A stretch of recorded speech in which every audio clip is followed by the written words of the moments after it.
আজকে তো আমার এইসব মাছ ধুতে ধুতে আমার দিন শেষ হয়ে যাবে। রান্নাটা তাড়াতাড়ি হয়ে গেছিলো, এবার কি হয়েছে, এবার মাছগুলো এনে দিয়েছে এতগুলো মাছ, ডিম, এগুলো ধুতে ধুতে আবার শেষ হবে। ইলিশ মাছ ধোয়া সব থেকে সোজা, চটপট একটুখানি জল দিয়ে ভালো করে ধুয়ে নিলে হয়ে যায়। আর এই কাঁংসাগুলোকে ভালো করে ছাড়িয়ে দেয়নি, এগুলোকে ফেলে দিতে হবে। আমি কোনো মাছেরই কাঁংসা ফাংসা খাই না। এই যেগুলো কাঁংসাগুলো রেখে দিয়েছে, এগুলোতে ভীষণ মাটি টাটি মাখা থাকে, তো এগুলো ফেলে দিলাম ধুয়ে। এগুলো একদমই খাওয়া যায় না, আমি তো খাই না।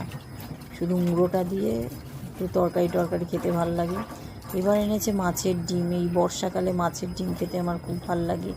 বলেছি অল্প আনবে, তা না একবারে এনে রাখে, আসলে বারবার আনতে চায় না, ভাবে যে একবারে এনে দিই এবার অনেক দিন চলবে।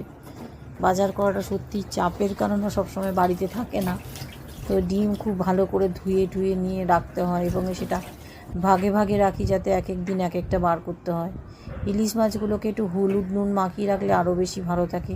যে কোনো মাছই আমি হলুদ নুন মাখিয়ে রাখি, তাহলে আরও বেশি টাটকা থাকে।